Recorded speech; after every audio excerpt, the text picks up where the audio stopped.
जय श्री राम।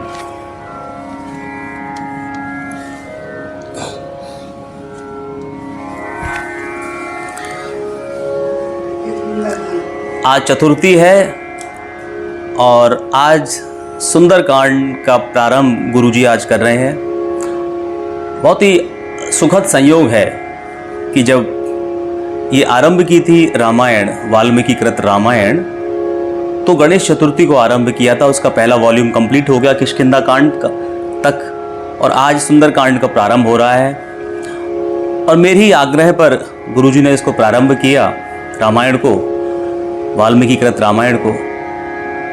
तो भगवान का यही आशीर्वाद देने का ये उनका अपना अलग ही और उनका तरीका है कि मुझे अब इस समय मम्मी आज गुरुजी का जयपुर आगमन हुआ है, तो आज रामायण का जो इस वॉल्यूम का सुंदरकांड का आरंभ हो रहा है। और मैं वैसे YouTube पर मैं देखता हूँ जब वो रिकॉर्ड करती हैं, अब आमने सामने इसको सुनने का मौका मिलेगा। तो आज आरंभ करते हैं। तो पहले क्योंकि विशेष कांड है, सुंदर कांड है ये रामायण का, तो गणेश जी की आराधना से आरंभ करते हैं और फिर इसको हम गणेश जी की आराधना के बाद हम गुरु जी की आराधना, दीपक जी की आराधना और एक भगवान का एक पद हम गाएंगे और फिर आरंभ करेंगे। वक्रतुंड महाकाय सूर्यकोटि समप्रभा निर्विघ्नं कुरु मे देव सर्वकार्येषु सर्वदा।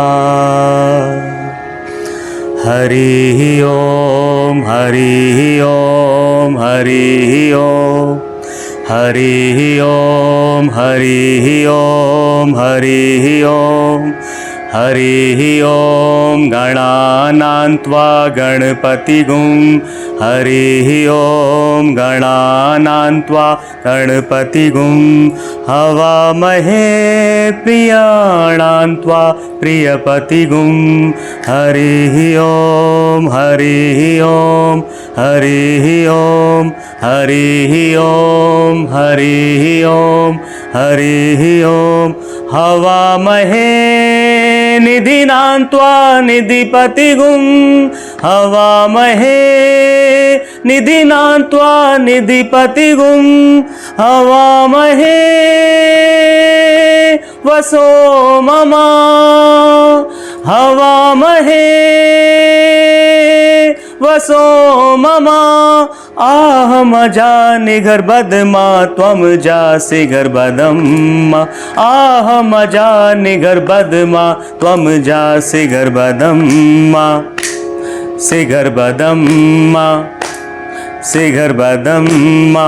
हरिः ओम हरिः ओम हरिः ओम हरिः ओम हरिः ओम हरिः ओम हरिः ओम हरिः ओम हरिः ओम हरिः ओम हरिः ओम हरिः ओम हरिः ओम हरिः ओम हरिः ओम। ध्यानमूलं गुरुर्मूर्ति पूजामूलं गुरुर्पदं मंत्रमूलं गुरुर्वाक्यं मोक्षमूलं गुरुर्कृपा।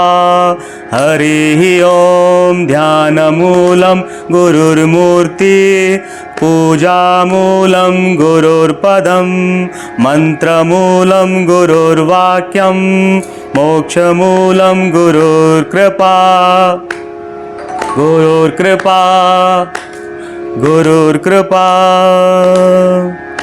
शुभं करोति कल्याणं आरोग्यं धन संपदा शत्रुबुद्धिविनाशाय दीपर्ज्योतिर्नमोस्तुते दीपर्ज्योतिर्नमोस्तुते दीपर्ज्योतिर्नमोस्तुते। शुभं करोति करोति कल्याणम् आरोग्यं धन संपदा शत्रुबुद्धि विनाशाय दीपर्ज्योतिर्नमोस्तुते दीपर्ज्योतिर्नमोस्तुते दीपर्ज्योतिर्नमोस्तुते नमोस्तुते नमोस्तुते ओम।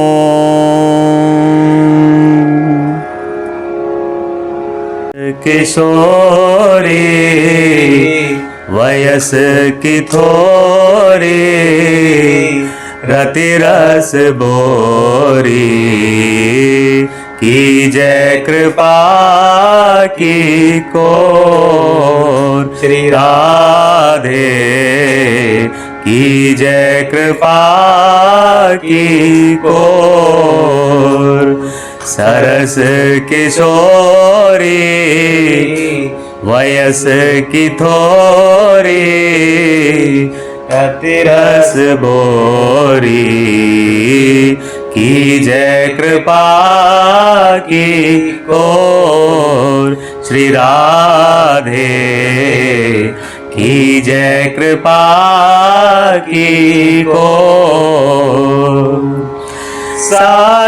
साधनहीन दीन मैं राधे तुम करुणामयी प्रेम अगाधे साधनहीन दीन मैं राधे तुम करुणामयी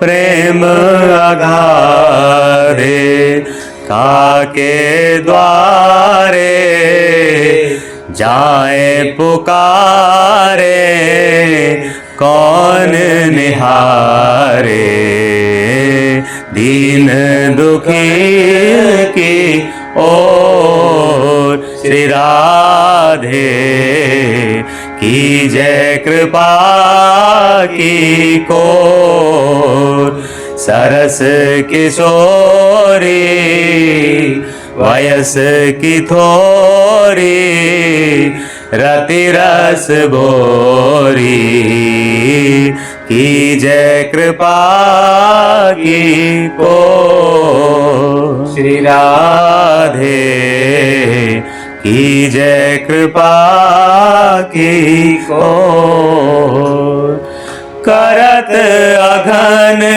नहीं नेको अघाऊं भजन करन मैं नाम मन को लगाऊं करत अघन नहीं नेको अघाऊं भजन करन मैं नाम मन को लगाऊं करी बर जोरी लति मम होरी तुम बेन मोरी कौन सुधारे डोर श्री राधे की जय कृपा की कोर सरस किशोरी वयस की थोरी रति रस बोरी की जय कृपा की ओर श्री राधे की जय कृपा की कोर गोबुरो जय सोहु तिहारो तुम बिन कोई ना होत हमारो भलो बुरो जय सोहु तिहारो तुम बिन कोई ना होत हमारो भानु दुलारी सुध लो हमारी शरण तिहारी।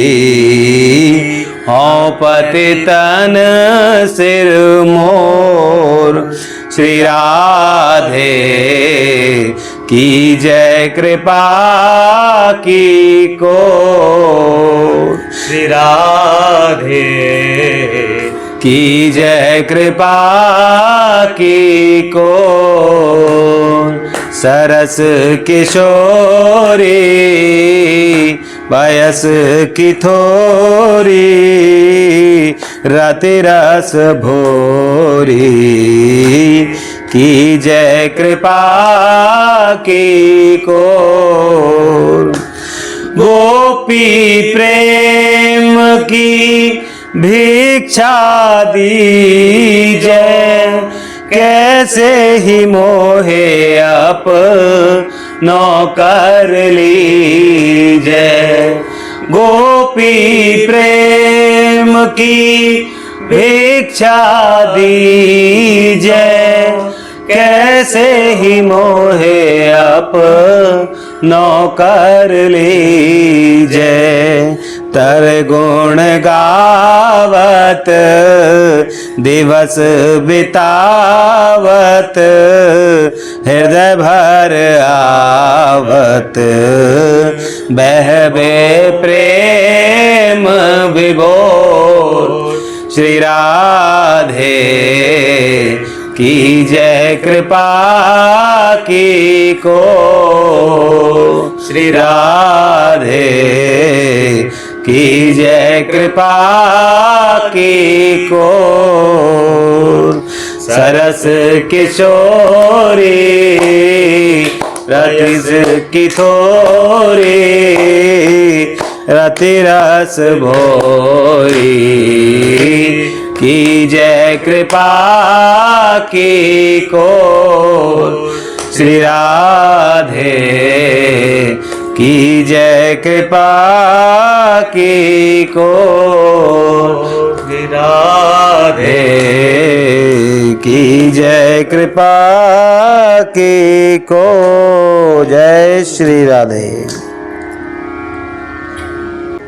जय श्री राम। आज श्रीमद् वाल्मीकि रामायण का दूसरा खंड शुरू हो रहा है, जिसमें सबसे पहला जो कांड है वो है सुंदरकांड। और सुंदरकांड जैसा कि आप सब जानते हैं, सुंदरकांड तो हनुमान जी का ही पूरी व्याख्या की गई है। और श्री राम जी हनुमान जी के बिना चलते ही नहीं है, तो उसी के ऊपर बड़ा सुंदर भजन है। दुनिया चले न श्री राम के बिना, राम जी चले न हनुमान के बिना। दुनिया चले न श्री राम के बिना, राम जी चले न हनुमान के बिना। दुनिया चले न श्री राम के बिना, राम जी चले न हनुमान के बिना। दुनिया चले न श्री राम के बिना, राम जी चले न हनुमान के बिना। दुनिया चले न श्री राम के बिना, राम जी चले न हनुमान के बिना। रावण मरे न श्री राम के बिना, लंका जले न हनुमान के बिना। रावण मरे न श्री राम के बिना, लंका जले न हनुमान के बिना। रावण जले न श्री राम के बिना, लंका जले न हनुमान के बिना। दुनिया चले न हरि राम के बिना, राम जी चले न हनुमान के बिना। दुनिया चले न हरि राम के बिना, राम जी चले न हनुमान के बिना। लक्ष्मण जी बचे न श्री राम के बिना, बूटी मिले न हनुमान के बिना। लक्ष्मण जी बचे न श्री राम के बिना, बूटी मिले न हनुमान के बिना। लक्ष्मण जी बचे न श्री राम के बिना, बूटी मिले न हनुमान के बिना। दुनिया चले न श्री राम के बिना, राम जी चले न हनुमान के बिना। दुनिया चले न श्री राम के बिना, राम जी चले न हनुमान के बिना। सीता जी मिले न श्री राम के बिना, पता चले न हनुमान के बिना। सीता जी मिले न श्री राम के बिना, पता चले न हनुमान के बिना। सीता जी मिले न श्री राम के बिना, पता चले न हनुमान के बिना। दुनिया चले न श्री राम के बिना, राम जी चले न हनुमान के बिना। दुनिया चले न श्री राम के बिना, राम जी चले न हनुमान के बिना, दुनिया चले मिले न श्री राम के बिना, भक्ति मिले न हनुमान के बिना, भक्ति मिले न श्री राम के बिना, भक्ति मिले न हनुमान के बिना, भक्ति मिले न श्री राम के बिना, भक्ति मिले न हनुमान के बिना, दुनिया चले न श्री राम के बिना, राम जी चले न हनुमान के बिना, दुनिया चले न श्री राम के बिना, राम जी चले न हनुमान के बिना। हरे राम हरे रामा रामा रामा हरे हरे, हरे कृष्णा कृष्णा कृष्णा हरे हरे, हरे रामा रामा रामा हरे हरे, हरे कृष्णा कृष्णा कृष्णा हरे हरे, हरे रामा रामा रामा हरे हरे, हरे कृष्णा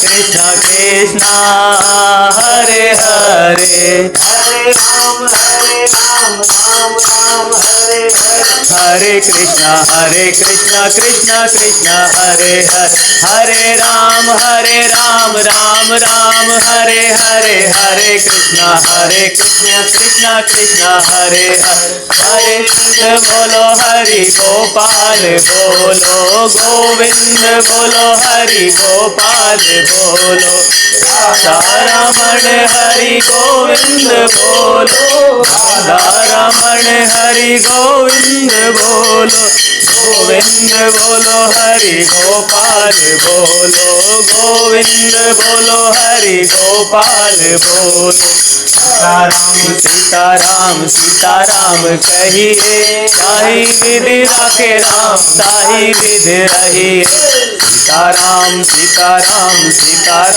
कहिए, ताहि विधि राखे राम ताहि विधि रहिए, गोविंद बोलो हरि गोपाल बोलो, गोविंद बोलो हरि गोपाल बोलो, राधा रमण हरि गोविंद बोलो, राधा रमण हरि गोविंद बोलो, गोविंद बोलो हरि गोपाल बोलो, गोविंद बोलो हरि गोपाल बोलो, हरे रामा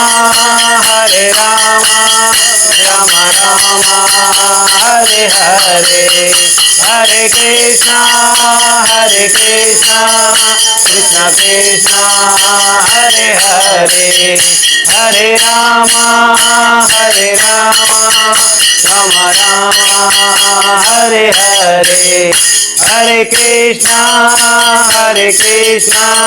कृष्णा कृष्णा हरे हरे, हरे राम राम राम हरे हरे, हरे कृष्णा कृष्णा कृष्णा हरे हरे, हरे राम राम राम हरे हरे, हरे कृष्णा कृष्णा कृष्णा हरे हरे, हरे राम राम राम हरे हरे, हरे कृष्णा कृष्णा कृष्णा हरे हरे, हरे राम राम हरे हरे, हरे कृष्णा कृष्णा कृष्णा हरे हरे, हरे राम राम हरे हरे, हरे कृष्णा हरे हरे, हरे राम राम हरे, हरे कृष्णा कृष्णा हरे हरे, हरे राम राम हरे हरे, हरे कृष्णा कृष्णा हरे हरे। जय श्री राम, जय श्री कृष्ण, जय हनुमान जी की जय, बोल सियापति रामचंद्र की जय, जय श्री राम। अब सुंदरकांड का दीवाना रे राम जी के चरण में। हाँ जय श्री राम। हरे राम राम राम हरे हरे, हरे कृष्ण कृष्ण कृष्ण हरे हरे। कौदिलिंगे खबरिया रे, राम जी के चरणन में मन हो जा दीवाना रे, राम जी के चरणन में। हरे राम राम राम हरे हरे, हरे कृष्ण कृष्ण कृष्ण हरे हरे। सीताराम सीताराम सीताराम कहिए, जय विधि रखे राम कही विधि रहिए। सीताराम सीताराम सीताराम कहिए, जय विधि रखे राम कही विधि रहिए। मुक्ति में राम नाम राम के हाथ में, तू अकेला नहीं प्राणी राम तेरे साथ में। सीताराम सीताराम सीताराम, ये जय विधि रखे कई विधि रहिए।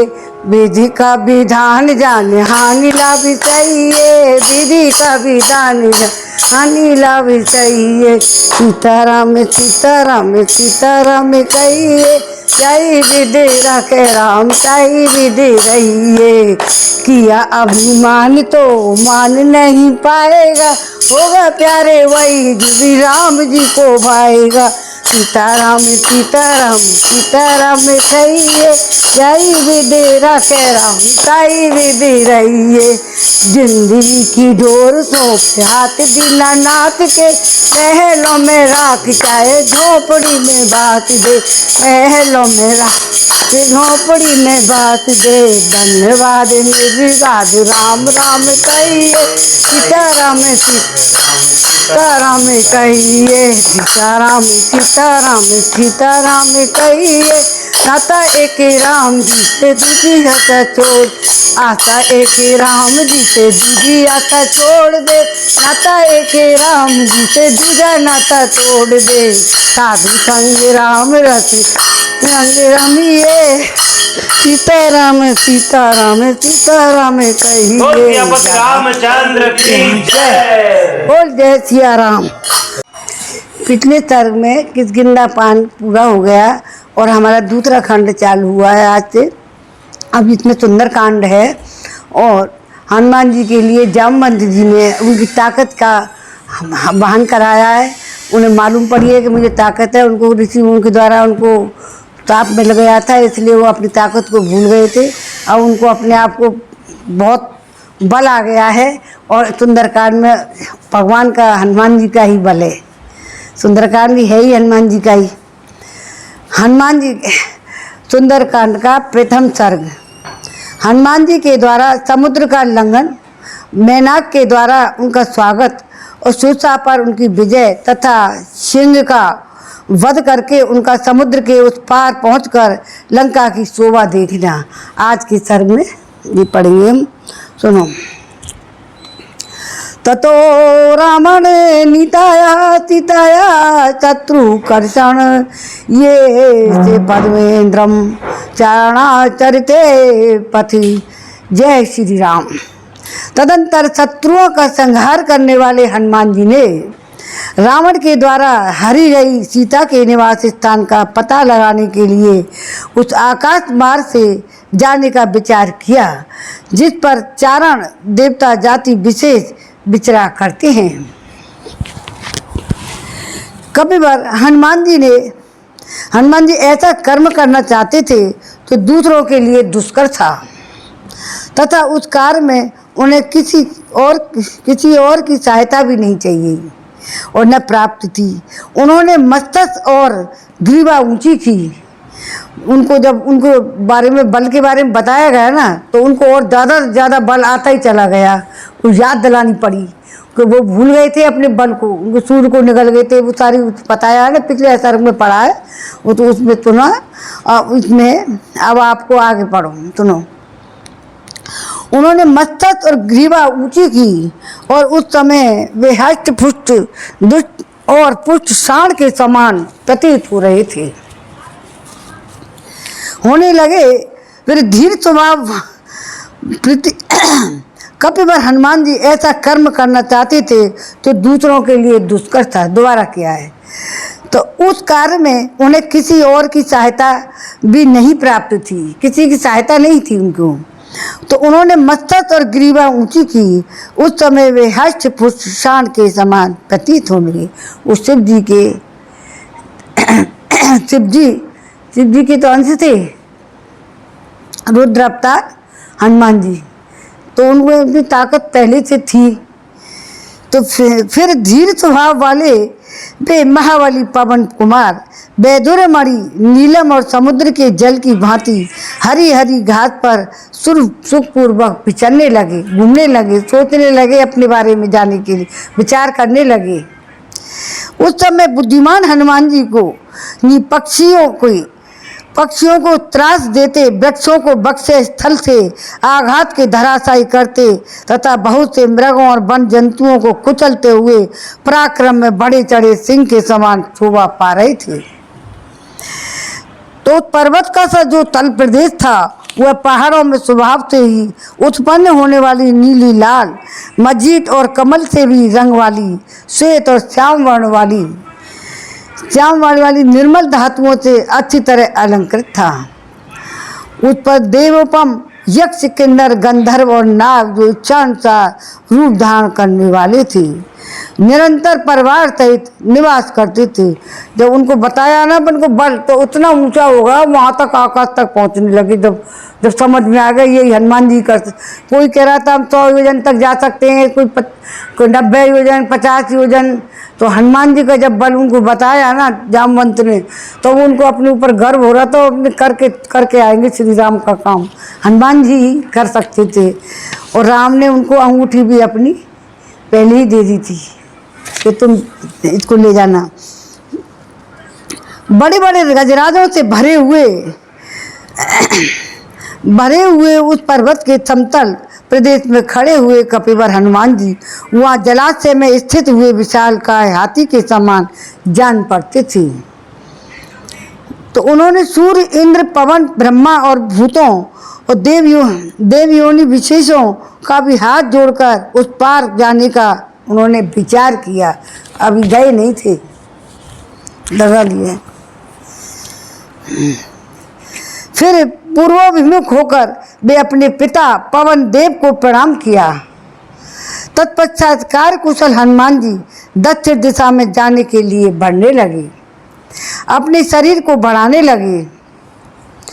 बड़े बड़े बानरों ने देखा जैसे पूर्णिमा के दिन समुद्र में ज्वार आने लगता है, उसी तरह उनके समुद्र लंघन के लिए दृढ़ निश्चय करने वाले हनुमान जी श्री राम की कार्य सिद्धि के लिए बढ़ते ही चले गए, बढ़ने लगे। समुद्र की लांघने की इच्छा से उन्होंने अपने शरीर को बेहद बढ़ा लिया। अपनी दोनों भुजाओं तथा चरणों से उस पर्वत को दबाया। कपिवर हनुमान जी के द्वारा दबाए जाने पर तुरंत ही वह पर्वत वो कांप उठा, 2 घड़ी तक डगमगाता रहा। उसके ऊपर जो वृक्ष उगे थे उनकी डालियों के अग्रभाग फूलों से लदे हुए थे, किंतु उस पर्वत के हिलने से उनके वे सारे फूल झड़ गए। वृक्षों से झड़ी हुई उस सुगंधित पुष्प राशि के द्वारा सब ओर से आच्छादित हुआ वह पर्वत ऐसा जान पड़ता था मानो वह फूलों का ही बना हुआ हो।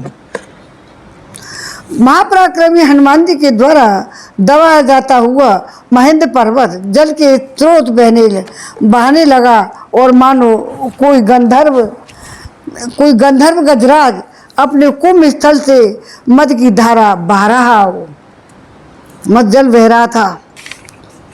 बलवान पवन कुमार के बाहर से दबा हुआ महेंद्र गिरी सुनहरे, रुपहले और काले रंग के जल स्रोत प्रवाहित करने लगा।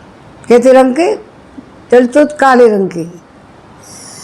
इतना ही नहीं, जैसे मध्यम ज्वाला से युक्त अग्नि लगातार जब धुआं छोड़ रही होती है ना, छोड़ रही हो, उसी प्रकार वह पर्वत मैनसिल सहित बड़ी बड़ी शिलाएं उनमें से गिराने लगा। तो हनुमान जी के उस पर्वत पीड़न से गिरा लो।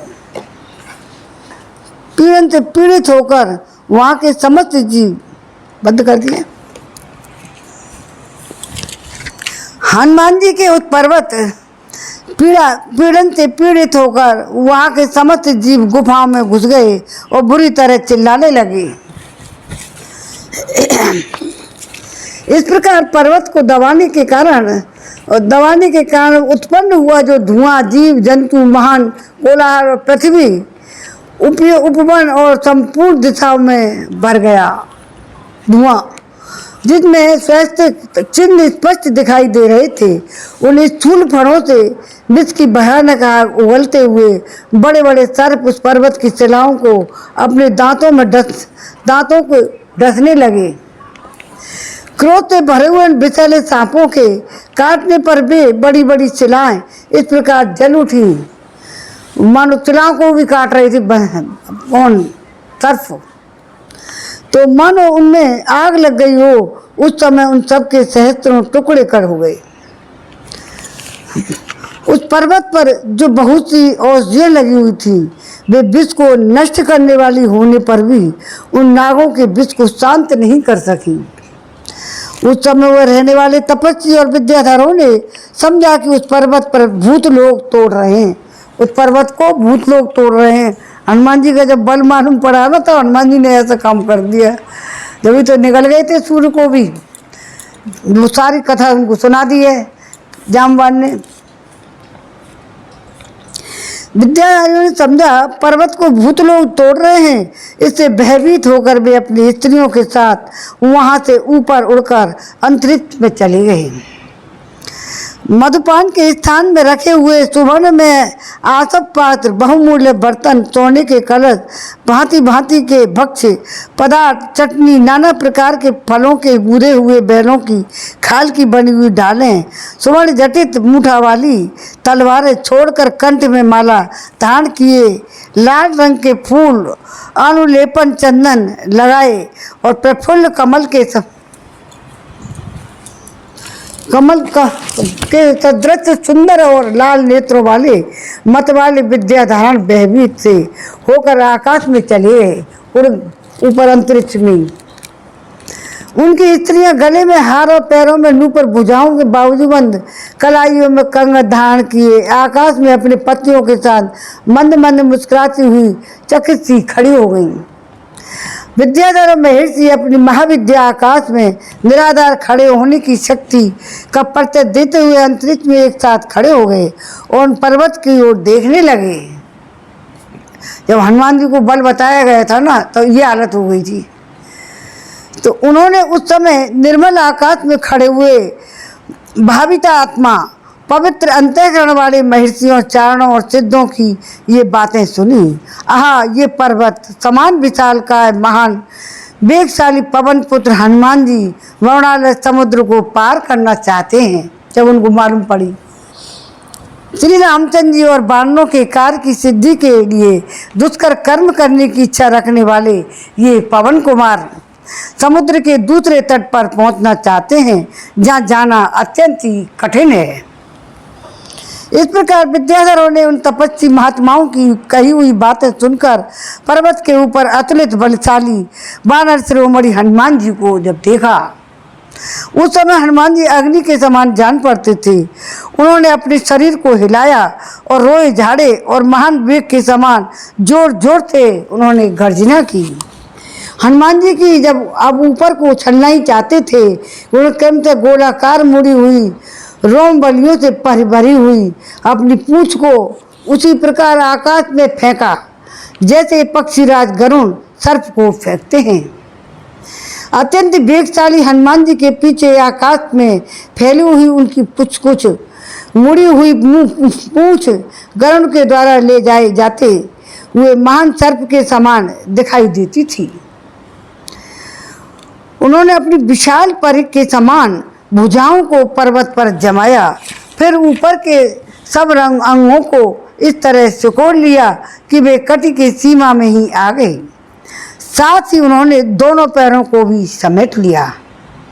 तत्पश्चात तेजस्वी पराक्रमी हनुमान जी ने अपनी दोनों भुजाओं और गर्दन को भी सिकोड़ लिया। अब अपने आप को अपने हिसाब में आ गए। इस समय उनके तेज बल और पराक्रम सभी का आवेश हुआ। उन्होंने अपने लंबे मार्ग पर दृष्टि दौड़ाने के लिए नेत्रों को ऊपर नीचे उठाया और घुमाया और आकाश की ओर देखते हुए प्राणों को हृदय में रोका। इस प्रकार ऊपर की छलांग मारने की तैयारी करने लगी। करते हुए कपिश्रेष्ठ महाबली हनुमान ने अपने पैरों की अच्छी तरह से वहां जमाया और कानों को सुकोड़कर बानर शिरोमणि ने अन्य बानरों से इस प्रकार कहा। जैसे श्री रामचंद्र जी का छोड़ा हुआ बाण वायु वेग से चलता है, उसी प्रकार मैं रावण द्वारा पालित लंकापुरी में मैं जाऊंगा। जब यूँ हो रहे थे कौन जाएगा आंगन ने कही मैं जाऊंगा, और तेज इतना पहुंच सकते हैं, लौट के नहीं आ सकते जब तक। अब जब देखो आगे, यदि लंका में जनक नंदिनी सीता को नहीं देखूंगा तो इसी वेग से मैं स्वर्ग लोक में चला जाऊंगा, सीता नहीं मिली तो। इस प्रकार परिश्रम करने पर यदि मुझे स्वर्ग में भी सीता का दर्शन नहीं होगा तो राक्षस राज रावण को बांध कर ले आऊंगा। सर्वथा कृतकृत्य होकर मैं सीता के साथ लौटूंगा तथा रावण सहित लंकापुरी को ही उखाड़ कर लाऊंगा। सीता को तो हनुमान जी ले आते, लेकिन सीता ने भी कहा था, हनुमान जी कही मैं ले जा सकता हूँ, राम ने मुझसे लाने के लिए नहीं कही है, पता करने के लिए कही है। और सीता जी ने कही मैं अभी ऐसे नहीं जाऊँ, इनका मैं राम ही लेने आएंगे मुझे, तभी जाऊँगी। जब तक मैंने सीता को तो मालूम था ये सब कैसे कुलनाश होगा। जब हनुमान जी पहले ले जाते तो बढ़ते ना रावण के जितने भी राक्षस थे। सीता के साथ लौटूंगा, रावण सहित लंकापुरी को ही उखाड़ कर ले आऊंगा। ऐसा कहकर वेगशाली बानर प्रवर श्री हनुमान जी ने विप्र बाधाओं का कोई विचार न करके बड़े वेग से ऊपर की छलांग मारी। उस समय वे बानर शिरोमणि ने अपने को साक्षात गरुड़ के समान ही समझा।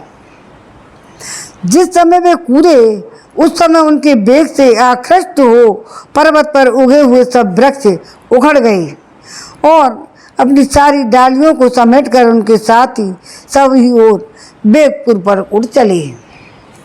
वे हनुमान जी मतवाले कोष्ठ आदि पक्षियों से युक्त बहुसंख्यक पुष्प शोभित वृक्षों को अपने महान वेग से ऊपर की ओर खींचते हुए निर्मल आकाश को अग्रसर होने लगे। उनकी जांघों के महान वेग से ऊपर को उठे हुए वृक्ष एक मुहूर्त तक उनके पीछे पीछे इस प्रकार गए जैसे दूर देश के पथ पर जाने वाले अपने भाई बंधु को उसके पीछे बंधु बांधव पहुंचाने जाते हैं ना, ऐसे पेड़ पौधा ऐसे भागी डोले। हनुमान जी को जांघों के वेग से उखड़े हुए साल तथा दूसरे श्रेष्ठ और वृक्ष उनके पीछे उसी प्रकार चले जा रहे थे जैसे राजा के पीछे उसके सैनिक चलते हैं। जिनकी डालियों के अग्रभाग फूलों से सुशोभित थे, उन बहुतेरे वृक्षों से संयुक्त होकर पर्वताकार के हनुमान को अद्भुत शोभा से संपन्न दिखाई दिए। उन वृक्षों में से जो भारी थे वे थोड़ी ही देर में गिरकर समुद्र में क्षीर समुद्र में वो डूब गए। ठीक उसी तरह जैसे कितने ही पंखधारी पर्वत देवराज इंद्र के भय से वर्णालय में निमग्न हो गए थे, उसी प्रकार मेघ के समान विशाल का हनुमान जी अपने साथ खींच कर आए हुए वृक्षों के अंकुर और कोर सहित फूलों से आच्छादित हो जुगनियों की जगमगाहट से युक्त पर्वत के समान शोभा पाते थे।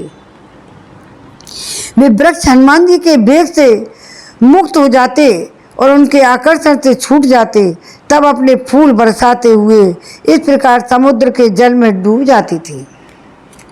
जैसे ही सुहृद वर्ग के लोग परदेश जाने वाले अपने किसी बंधुओं को दूर तक पहुंचाकर लौट आते हैं, हनुमान जी के शरीर से उठी हुई वायु से प्रेरित हो वृक्षों के भांति पुष्प अत्यंत ही हल्के होने के कारण सब समुद्र में गिरते थे, तब डूबते नहीं थे, इसलिए उनकी विचित्र शोभा थी, तैरते रहते थे। उन फूलों के कारण महासागर तारों से तरह भरे हुए आकाश के समान सुशोभित होने लगा। अनेक रंग की सुगंधित पुष्प राशि से उपलक्षित वानर वीर हनुमान जी बिजली से सुशोभित होकर उड़ते हुए मेघ के समान जान पड़ते थे। हनुमान जी का काम देखो, उनके बेग से झड़े हुए फूलों के कारण समुद्र का जल उगे हुए रमणीय तारों से खंचित आकाश के समान दिखाई देता था। आकाश में फैलाई गई उन दोनों भुजाएं ऐसी दिखाई देती थी जैसे मानो किसी पर्वत के शिखर के 5 फन वाले 2 सर्प निकले हुए हों। उस समय महाकपि हनुमान ऐसे प्रतीत होते थे मानो तरंग मालाओं सहित महासागर को पी रहे हो।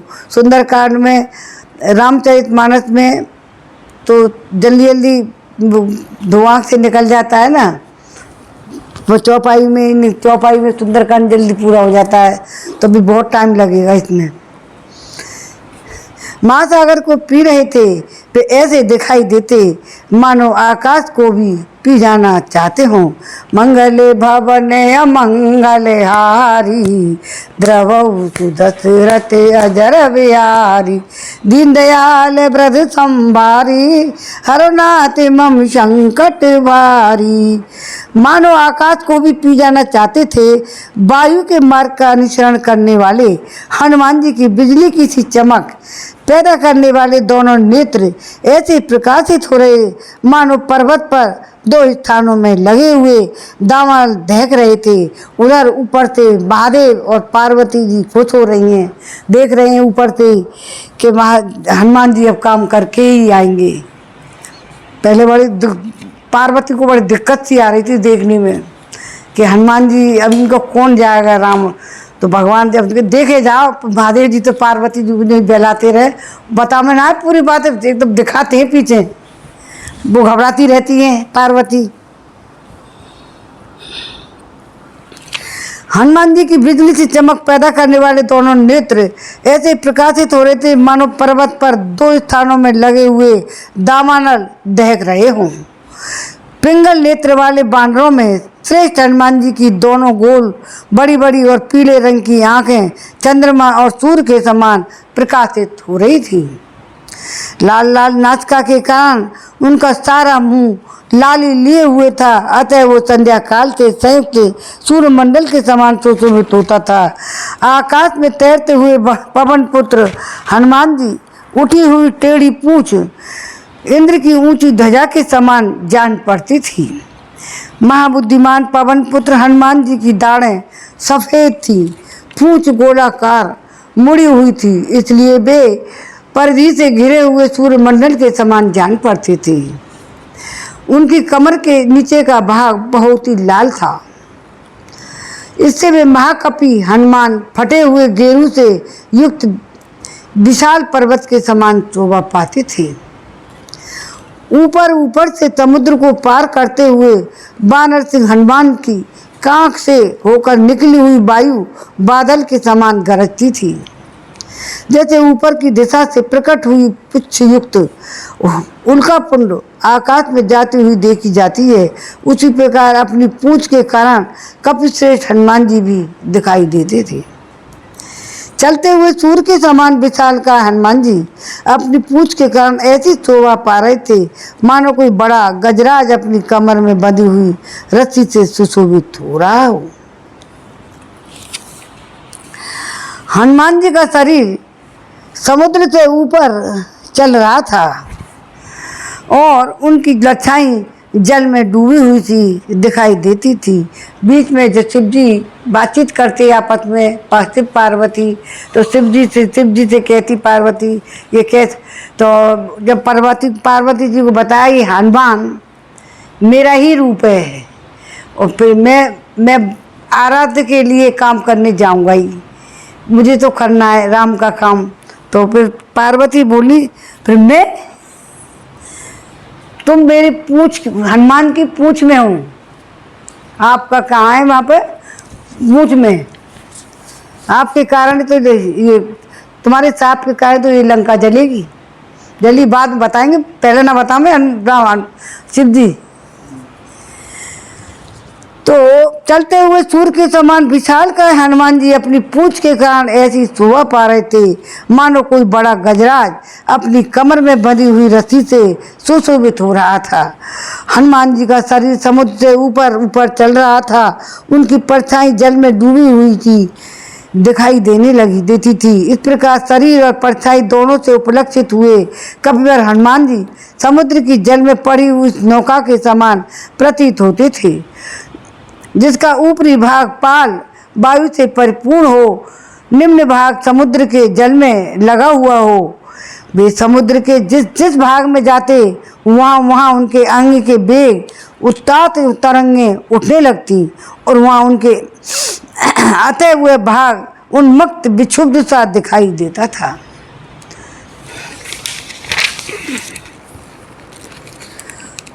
महान वेगशाली महाकपि हनुमान जी पर्वतों के समान ऊंची महासागर की तरंगमालाओं को अपनी छाती से चूर चूर करते हुए आगे बढ़ रहे थे।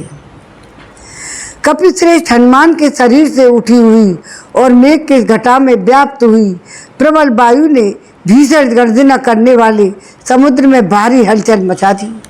अब आगे देखना क्या इंटरेस्टिंग आएगा, सुनो। वे कपिकेसरी अपने प्रचंड वेग से समुद्र में बहुत सी ऊंची ऊंची तरंगों का आकर्षित करते हुए इस प्रकार उड़ रहे थे मानो पृथ्वी और आकाश दोनों को विक्षुब्ध कर रहे हों। वे महान वेगशाली वानर वीर उस महासमुद्र में उठी हुई सुमेरी और मदिराचल के समान उत्ताल तरंगों की मानो गणना करते हुए आगे बढ़ रहे थे।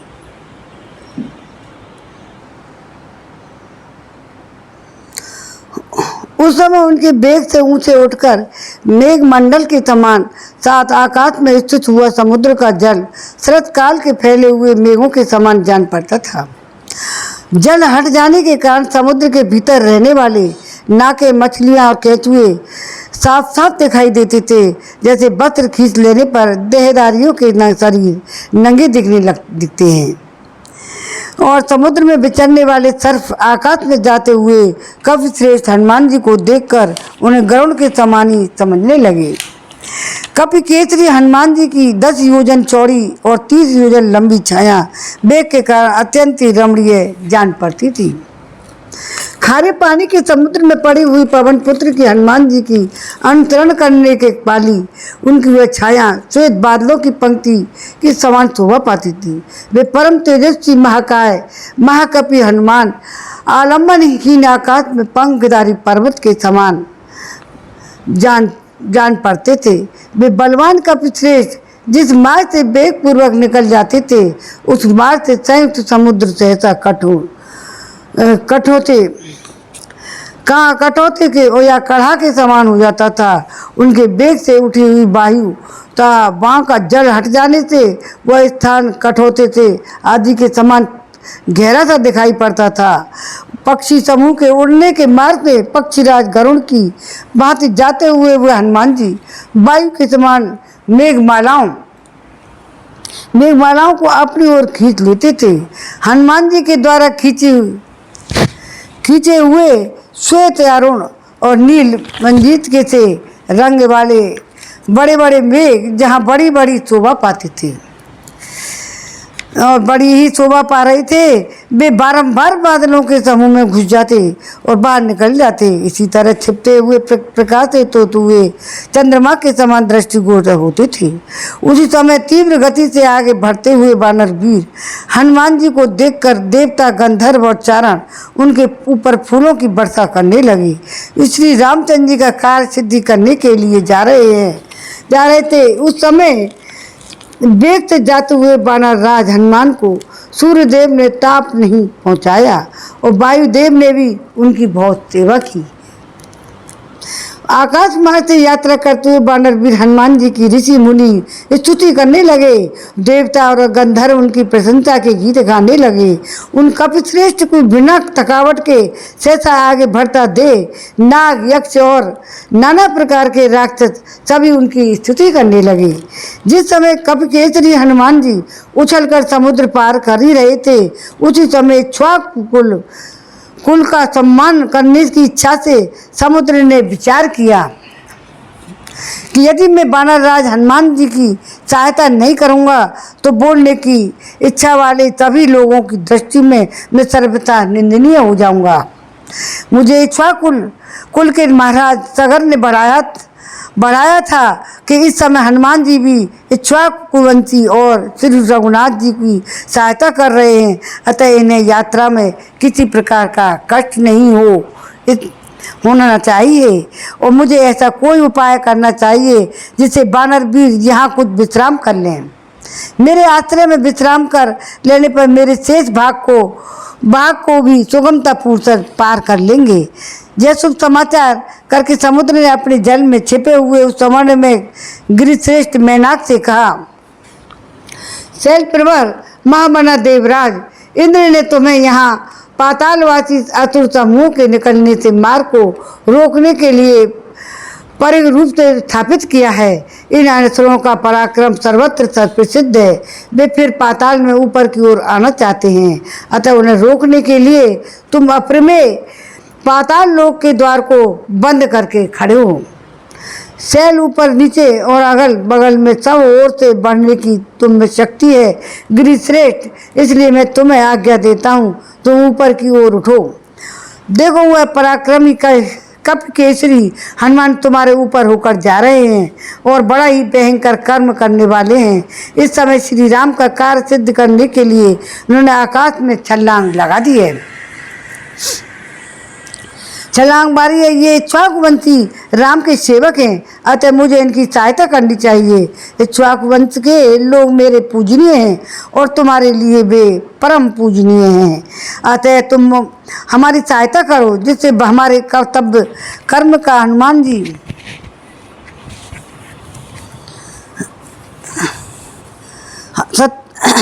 कर्तव्य का पालन नहीं किया जाए तो सत्पुरुषों के क्रोध को जगा देगा। इसलिए तुम पानी से ऊपर उठो जिससे ये छलांग मारने वाले में श्रेष्ठ कपिल हनुमान जी तुम्हारे ऊपर कुछ काल तक ठहरें, विश्राम करें।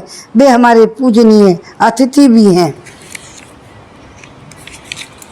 देवता और गंधर्वों द्वारा सेवित और सुवर्ण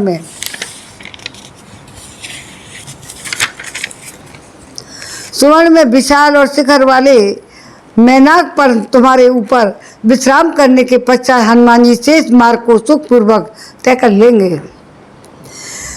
ककुत्सवंशी श्री रामचंद्र जी की दयालुता और मिथिलेश कुमारी सीता का परदेश में रहने के लिए विवश होना वानर राज हनुमान का परिश्रम देखकर तुम्हें अवश्य ऊपर उठना चाहिए। यह सुनकर बड़े बड़े वृक्ष लताओं से आवृत सुवर्ण में मैनाक पर्वत तुरंत ही वह छार समुद्र के जल से ऊपर उठ गया। जैसे ही उद्दीप्त किरणों वाले दिवाकर सूर्य मेघों के आवरण को भेद कर उदित होते हैं, उसी प्रकार उस समय महासागर को जल को भेदन करके वह पर्वत ऊपर उठ गया। समुद्र की आज्ञा पाकर जल में छिपे रहने वाले तब उस विशालकाय पर्वत ने 2 ही घड़ी में हनुमान जी को अपने शिखरों का दर्शन करा दिया। और उस समय पर्वत के भी शिखर सुवर्ण में थे, उन पर किन्नर और बड़े बड़े नाग निवास करते थे। सूर्यदेव के समान तेज पुंज से विभूषित वे शिखर इतने ऊंचे थे कि आकाश में रेखा सी खिंच रही थी। उस पर्वत के उठे हुए सुवर्ण में शिखरों के कारण सत्य समान नील वर्ण वाला आकाश सुनहरी प्रभा से उद्भासित होने लगा। उस पर्वत कांतिमान और तेजस्वी सुवर्ण में शिखरों से वह श्रेष्ठ मैनाक सैकड़ों सूर्यों के समान दीप्यमान हो रहा था। छार समुद्र के बीच में अविलंब उठकर सामने खड़े हुए मैनाक को देखकर हनुमान जी मन ही मन निश्चित किया कोई विघ्न उपस्थित हुआ है, कोई आफत आ गई है। अतः वायु जैसे बादलों को छिन्न भिन्न कर देती है, उसी प्रकार महान वेगशाली कपिमार ने हनुमान जी ने बहुत ऊंचे उठे हुए मैनाक पर्वत के उस उच्चतर शिखर को अपनी छाती के एक धक्के से नीचे गिरा दिया। इस प्रकार कपिवर हनुमान जी के द्वारा नीचा देखने पर उनके उस महान वेग का अनुभव करके पर्वत श्रेष्ठ मेनाक बड़ा प्रसन्न हुआ और गर्जना करने लगा।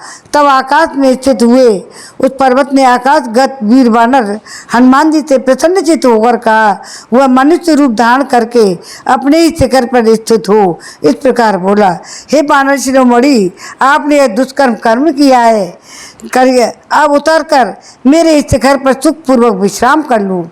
हनुमान जी को विश्राम कहाँ है, विश्राम कर लीजिए फिर आगे यात्रा कीजिएगा। श्री रघुनाथ जी के पूर्वजों ने समुद्र की वृद्धि की थी, उस समय आप उनका हित करने में लगे हैं, अतः समुद्र आपका सत्कार करना चाहता है। किसी ने उपकार किया हो तो बदले में उसका भी उपकार किया जाए, यह सनातन धर्म है। इस दृष्टि से प्रत्युपकार करने की इच्छा वाला यह सागर आपसे सम्मान पाने के योग्य है, आप इसका सत्कार ग्रहण कीजिए, इतने से ही इनका सम्मान बढ़ जाएगा। आपके सत्कार से के लिए समुद्र ने बड़े आदर से मुझे नियुक्त किया है और कहा है कि कपिवर हनुमान जी से 100 योजन दूर जाने के लिए आकाश में छलांग मारी है। अतः कुछ देर तक तुम्हारे शिखर पर ही विश्राम कर लें, फिर शेष भाग का लंघन करेंगे। अतः कपिश्रेष्ठ, आप कुछ देर तक मेरे ऊपर विश्राम कर लीजिए, फिर जाइएगा।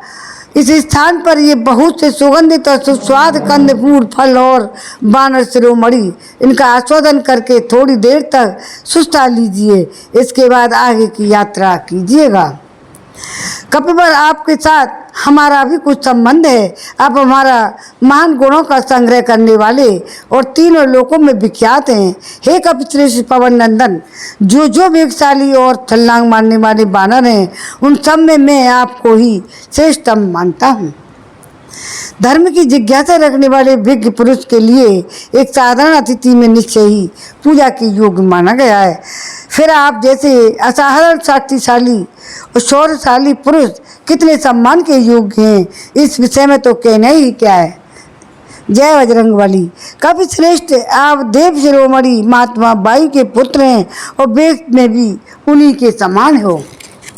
आप धर्म के ज्ञाता हैं, आपकी पूजा होने पर साक्षात वायुदेव का पूजन हो जाएगा, इसलिए आप अवश्य ही मेरे पूजनीय हैं। इसमें एक और भी कारण है, और सुनिए।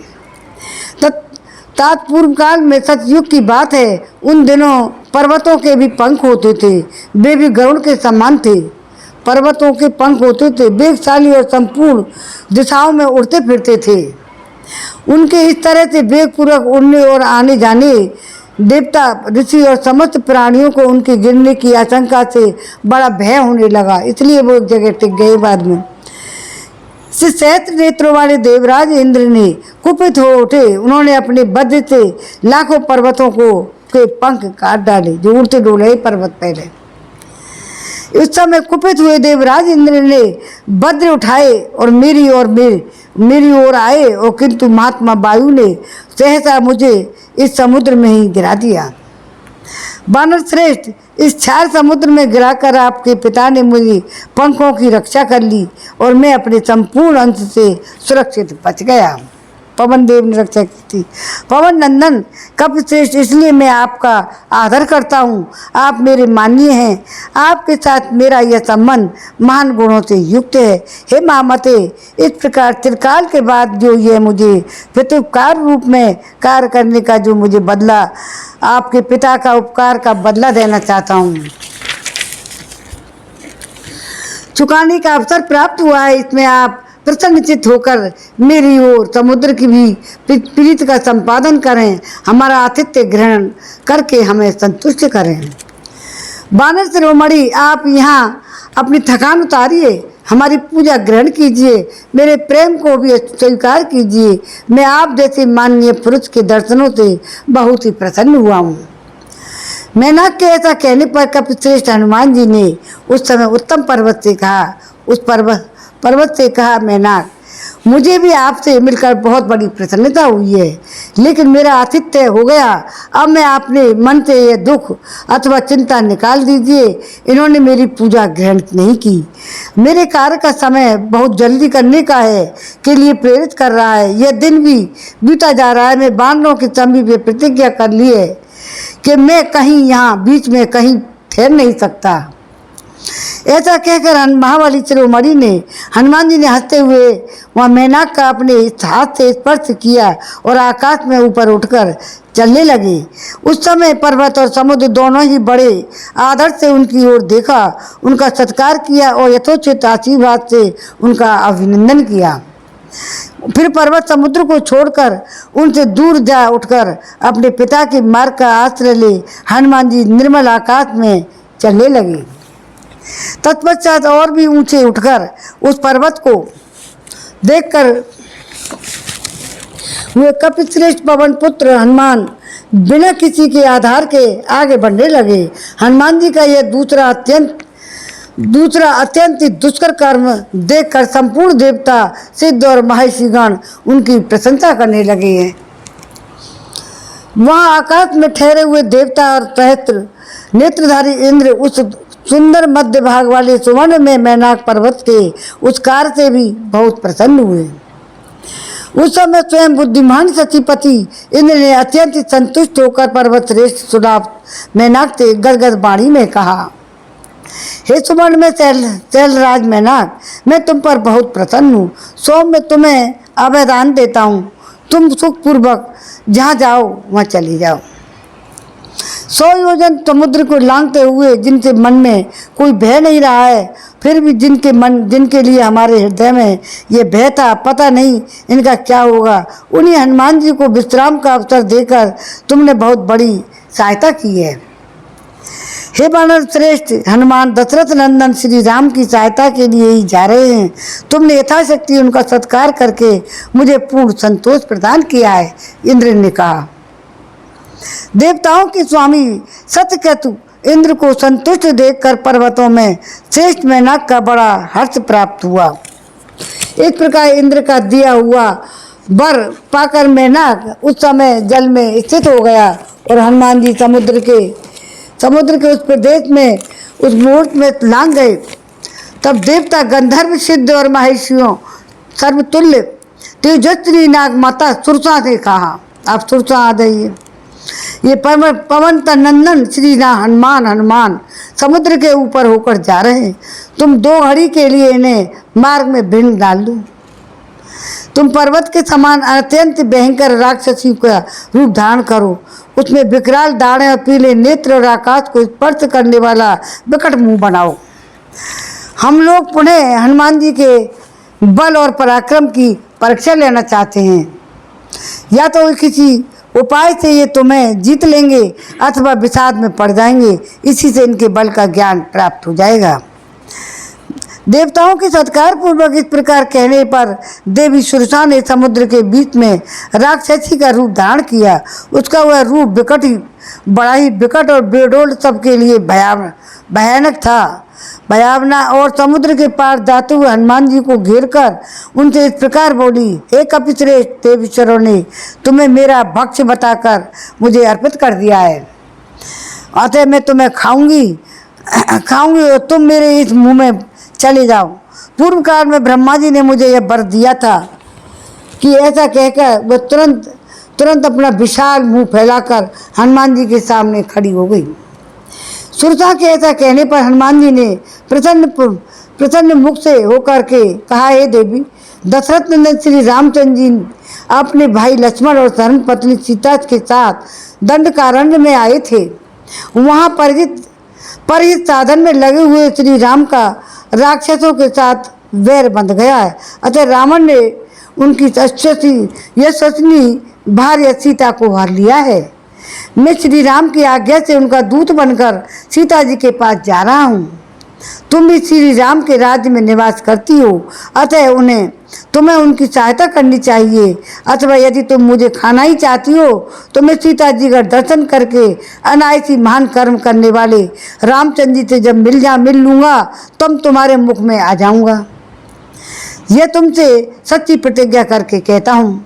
हनुमान जी के ऐसा कहने पर इच्छा अनुसार रूप धारण करने वाली सुरसा बोली, मुझे यह वर मिला है कि तुम कोई भी मुझे लांग कर आगे नहीं जा सकता। फिर भी हनुमान जी को जाते देख उनके बल को जानने की इच्छा रखने वाली नाग माता सुरसा ने उनसे कहा, वानर श्रेष्ठ, आज मेरे मुख में प्रवेश करके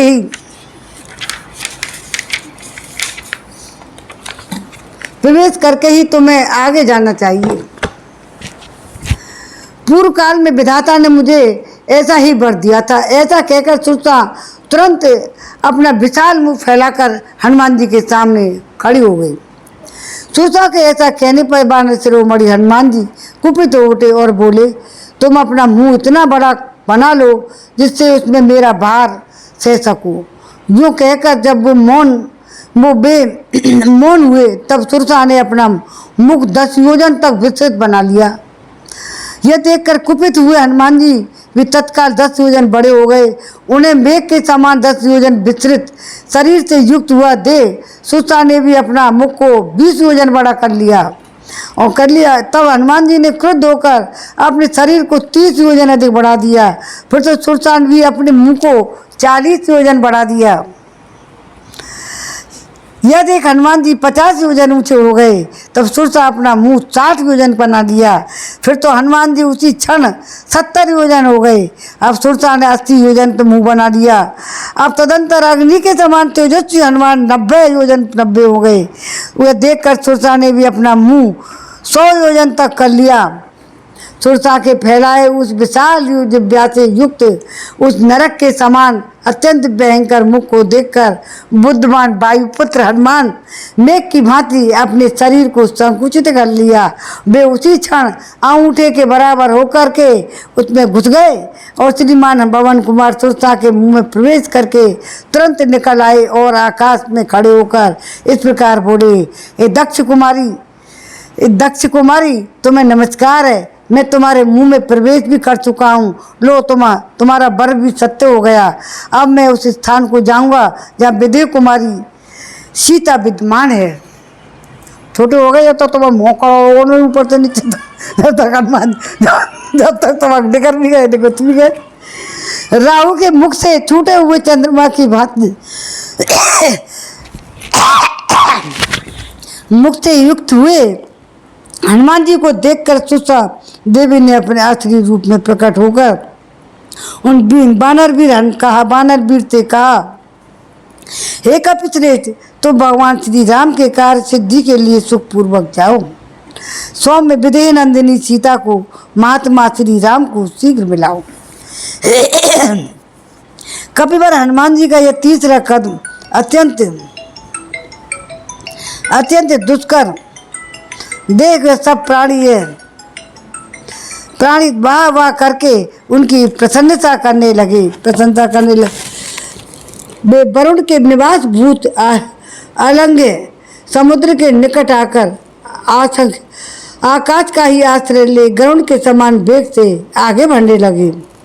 जो जल की धाराओं से सेवित पक्षियों से संयुक्त गाना विद्या के आचार्य तमुरु आदि गंधर्वों का विचरण का स्थान, ऐरावत के आने जाने का मार्ग है। सिंह, हाथी, पाक, पक्षी, सर्प आदि वाहन विद्युत हुए उड़ते निर्मल विमान जिसकी शोभा बढ़ाते हैं, उनका स्पर्श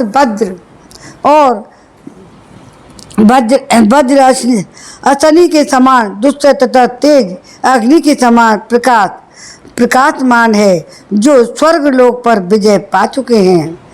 ऐसा महाभाग पुण्यात्मा पुरुष का जो निवास स्थान है, देवता के लिए अधिक मात्रा में भविष्य का भार वहन करने वाले अग्निदेव जिसका सदा सेवन करते हैं, ग्रह नक्षत्र चंद्रमा सूर्य तारे आभूषण की भांति जिससे सजाते हैं, मर्षियों के समुदाय गंधर्व नाग और यक्ष जहाँ भरे रहते हैं, वे जगत का आश्रय स्थान एकांत और निर्मल है। गंधर्वराज विश्वासु जिसमें निवास करते हैं, देवराज इंद्र का हाथी जो चलता और फिरता है, और वे चंद्रमा जो सूर्य का मंगलमय मार्ग है, इस जीव जगत के लिए विमल वितान और चंदोवा है। साक्षात परम ब्रह्म परमात्मा ने ही जिसकी सृष्टि की है, और वो बहुसंख्यक वीरों से सेवित विद्याधर गणों से आवृत है। उस वायुपथ आकाश में पवन नंदन हनुमान गरुड़ के समान वेग से चले जा रहे हैं। वायु के समान हनुमान जी अगर समान काले तथा लाल, पीले और श्वेत बादलों को खींचते हुए आगे बढ़ने लगे। उनके द्वारा खींचे हुए जाते हुए वे बड़े बड़े बादल अद्भुत शोभा पा रहे थे और वे बारंबार मेघ समूह में प्रवेश करते हुए बाहर निकलते थे। उस अवस्था में बादलों में छिपते और प्रकट होते हुए वर्षा काल के चंद्रमा की भांति उनकी शोभा हो रही थी। सर्वत्र दिखाई देते हुए पवन कुमार हनुमान जी पंखधारी गिरिराज के समान निराधार आकाश का आश्रय लेकर आगे बढ़े ही जा रहे थे। इस तरह से जाते हुए हनुमान जी को इच्छानुसार रूप धारण करने वाली विशाल काया सिंगिका नाम वाली से राक्षसी ने देखकर वह मनी मनी इस प्रकार के विचार करने लगी, आज दीर्घकाल के बाद विशाल जी मेरे पास आ रहा है। इसे खा लेने पर बहुत दिनों के लिए मेरा पेट भर जाएगा। आप अपने हृदय में ऐसा सोचकर वह राक्षसी ने हनुमान जी की छाया पकड़ ली और छाया पकड़ी जाने पर वानर वीर ने हनुमान ने सोचा, आओ ऐसा किसने मुझे पकड़ लिया। इस पकड़ के सामने मेरा पराक्रम पंगु हो गया है। जैसे प्रतिकूल हवा चलने पर समुद्र में जहाज की राती अवरुद्ध हो जाती है। लंकिनी ने राक्षस द्वार पर बैठी थी भाई, वैसे ही दिशा आज मेरी भी हो गई है।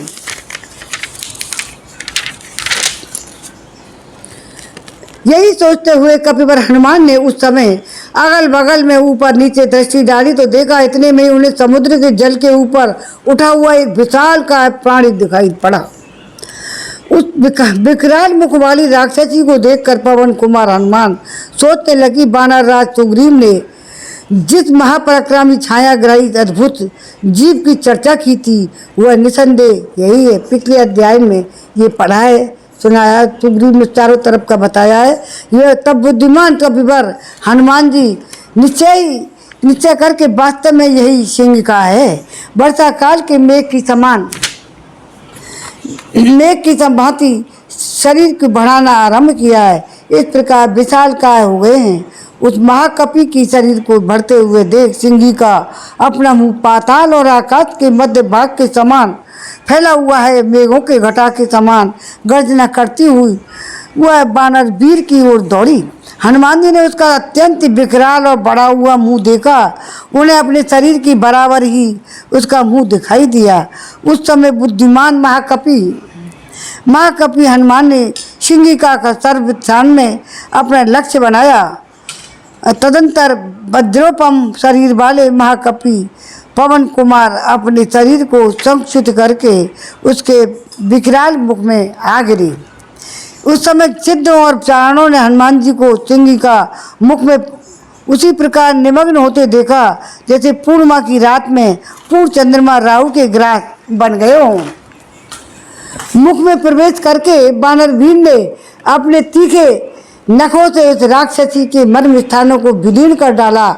इसके पश्चात उसके मन में समान गति से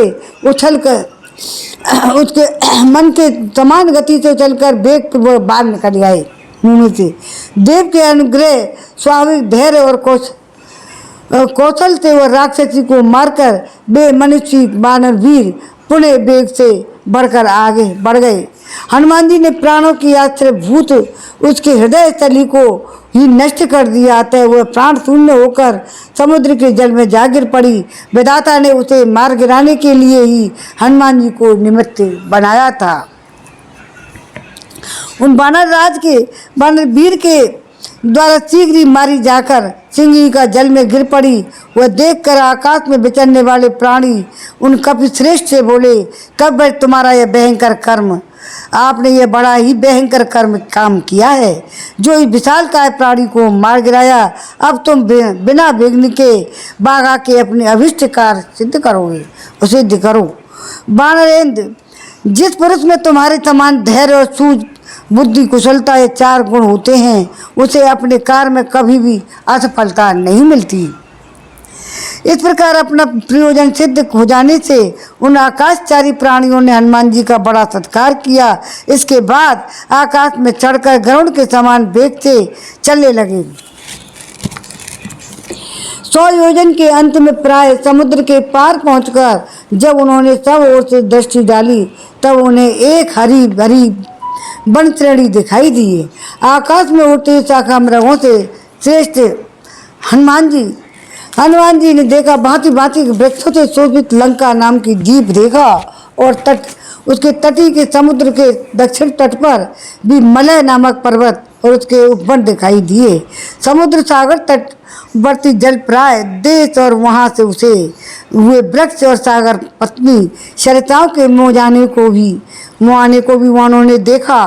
मन को बस में रखने वाले बुद्धिमान हनुमान जी ने अपने शरीर को महान मेघों के घटा के समान विशाल और आकाश को अवरुद्ध करता हुआ था देख मन ही मन इस प्रकार विचार किया, और मेरे शरीर की विशालता का तथा मेरा तीव्र वेग देखते ही राक्षसों के मन में मेरे प्रति बड़ा कौतूहल होगा। मेरा भेद जानने के लिए उत्सुक हो जाएंगे।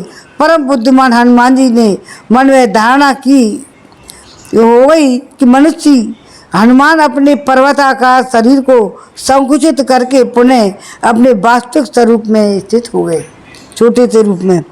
ठीक उसी तरह जैसे मन को बस में रखने वाला मोह रहित पुरुष अपने मूल स्वरूप में प्रतिष्ठित होता है। जैसे बलि के पराक्रम संबंधी अभिमान को हर लेने वाले श्री हरि ने विराट रूप को 3 पग वाला चलकर तीनों लोगों को नाप लिया था, उसके पश्चात अपने स्वरूप को समेट लिया था। उसी प्रकार हनुमान जी ने समुद्र की लांक जाने के बाद अपने विशाल रूप को संकुचित करके अपने वास्तविक स्वरूप में स्थित हो गए। हनुमान जी बड़े ही सुंदर और नाना प्रकार के रूप धारण कर लेते थे और उन्होंने समुद्र के दूसरे तट पर जहाँ दूसरों का पहुँचना असंभव था पहुँचकर अपने विशाल शरीर को और दृष्टिपात किया, फिर अपने कर्तव्य का विचार करके छोटा सा रूप धारण कर लिया। महान मेघ समूह के समान शरीर वाले महात्मा हनुमान जी केवड़े लचौड़े नारियल के वृक्षों को विभूषित लंब पर्वत के विचित्र लघु शिखरों वाले महान समृद्धशाली सुरंग पर कूद पड़े। तदंतर समुद्र के तट पर पहुंचकर वहां से उन्होंने एक श्रेष्ठ पर्वत के शिखर पर बसी हुई लंका को देखा। देखकर वह अपने रूप को तिरोहित करके वानर वीर वहां के पशु पक्षियों के व्यथित करते हुए उसी पर्वत पर उतर पड़े। इस प्रकार दानवों के सर्फों से भरे हुए बड़ी बड़ी उत्ताल तरंगमालाओं से अलंकृत महासागर को बलपूर्वक लांग कर वे उसके तट पर उतर गए और अमरावती के समान सुशोभित लंकापुर में शोभा को देखने लगे। जय राम जय सिया राम, जय जय हनुमान। लंका में पहुंच गए सुंदरकांड में। हनुमान जी अब आरती करो। आरती श्री रामायण जी की कीरत कलित ललित सियपी की गावत ब्रह्मादिक मुनि नारद वाल्मीकि विज्ञानी विशारद सुकुसन कादि शेष वर सारद वरन परन पवन सुत कीरतनी की। आरती श्री रामायण जी की संतन गावत शंभु भवानी असुघट संभव मुनि विज्ञानी व्यास आदि कवि पुंज बखानी काक भुषंड गरुण के ही की। आरती श्री रामायण जी की चारों वेद पुराण अष्टदश छहों होड़ सब ग्रंथन को रस तन मन धन संतन को सर्वस सारा अंश समत सब ही की। आरती श्री रामायण जी की कलिमल हिर विषय रस फी की सुभग सिंगार मुक्ति जुवती की। हर निरोग भव भूरि अमी की तात मात सब विधि तुलसी की। आरती श्री रामायण जी की कीरत कलित ललित सियपी की। बोल सियापति रामचंद्र की जय। जय श्री राम।